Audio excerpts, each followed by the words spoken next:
यही लोग आप एक जनप्रतिनिधि हैं, क्या कहेंगे?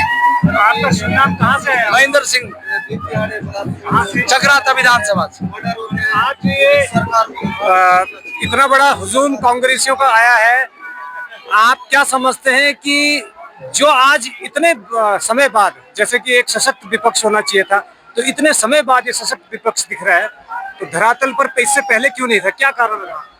देखिए जी, पहले भी कई बार जो है जन मुद्दे भी उठाए, कई संघर्ष भी किए कांग्रेस दल ने, कांग्रेस पार्टी ने, लेकिन इस सरकार के कान में जूं तक नहीं रेंगती, ये सुनती नहीं, ये भैरी बनी हुई है, उनको तानाशाही है, इनको लगता है कि हम सेंटर में मजबूत है, हमारी सेंटर में सरकार है तो हमारा क्या कर लेंगे, विशेष कारण यही है। तो मतलब ये तानाशाही जो फैल रही है, इसी का ये नतीजा है जो चारों तरफ हाहाकार मचा हुआ है, चाहे सुरक्षा की बात हो, चाहे बेरोजगारी की बात हो, चाहे महंगाई की बात हो, आम जनता हम लोग परेशान है जी। और जिस तरह से इन्होंने जो माहौल क्रिएट किया है पूरे उत्तराखंड में, ऐसा हमने कभी भविष्य में ना देखा था, ना कभी और आगे देखेंगे। लोकतंत्र में हम कहते हैं कि जनता की आवाज है, तो जनता की आवाज, जैसे कि आप भी बोल रहे हैं कि जनता की सुनी नहीं रहे हैं, तो फिर क्यों जनता एक तरफा उधर ही झुकी चली आती है? देखिए जी, इसके पीछे हम ये तो नहीं कह सकते कि भाई जो ये बार बार सरकार आ रही है इनकी, चाहे केंद्र की बात हो चाहे यहाँ पे हो, मतलब बड़ी भारी बहुमत से आ जाती है। अभी इसके पीछे तो हम ये भी कह सकते हैं जी, आजकल टेक्नोलॉजी है, पता नहीं क्या से क्या कर देते होंगे, एक तरफा कर देते होंगे माहौल। तो मान लीजिए 70 सीट है, 70 सीट में से 55 ऐसी मशीनें होती होंगी जो एक तरफा इनको कांग्रेस को वोट जा रहा, वो बीजेपी को जा रहा, कांग्रेस को वोट डाल रहा, कोई वो बीजेपी को जा रहा, इसीलिए इनकी सरकार आ रही है। कोई कुछ नहीं कह सकते, आजकल टेक्नोलॉजी है, कुछ भी हो सकता है, कुछ भी कर सकते, क्योंकि केंद्र में ये लोग बैठे हुए, तो यहाँ तो कुछ भी कर सकते हैं।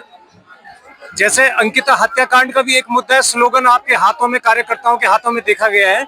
तो अब तो सीधा सीधा सीबीआई जांच कह दी है सरकार द्वारा, तो क्या इससे सहमत हैं? देखिए जी, हम इस बात से मैं बहुत पहले भी भावुक हुआ हूँ, और आज भी मेरे वो अंकिता, जो बहन अंकिता है, उसके लिए हम मैं कह नहीं सकते, जो कोई सगी बहन होती है उससे भी बढ़कर वो बहन थी, और वो उत्तराखंड की बहन थी। अगर मैं समझता हूँ, अगर उत्तराखंड अभी नहीं जागी, एक नारी जिससे संरचना होती, सृष्टि की संरचना होती है, उसके सुरक्षा की हेतु मांग चल रही है, उत्तराखंड में बदलाव चाहती है उत्तराखंड की जनता। अगर अभी नहीं हुई तो हमको जो है भूल जाना चाहिए कि हम जो है कभी जो एक सुशासन मिलेगा कभी हमको।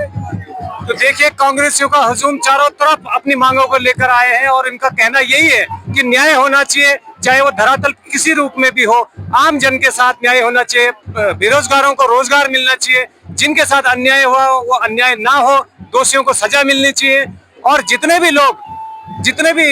यहाँ पर अभी तक ये हत्याकांड हुए हैं, ये कहीं ना कहीं सरकार का फेलियर है, ये कहना है इन सभी कार्यकर्ताओं का। देखिए आगे गणेश गोदियाल जी, प्रदेश अध्यक्ष, बैरिकेडिंग के ऊपर चढ़े हैं।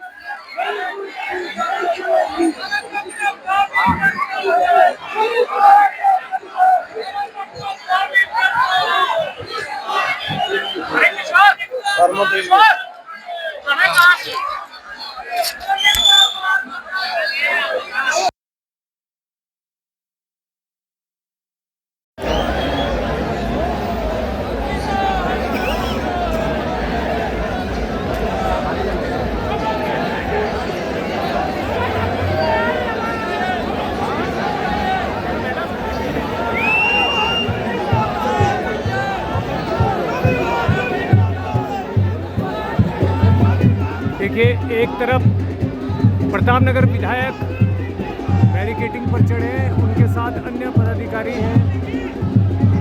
कांग्रेस के उपाध्यक्ष सूर्यकांत धस्माना जी हैं, प्रदेश अध्यक्ष गणेश गोदियाल जी हैं, प्रदेश महिला प्रकोष्ठ के अध्यक्ष ज्योति रौतेला जी हैं,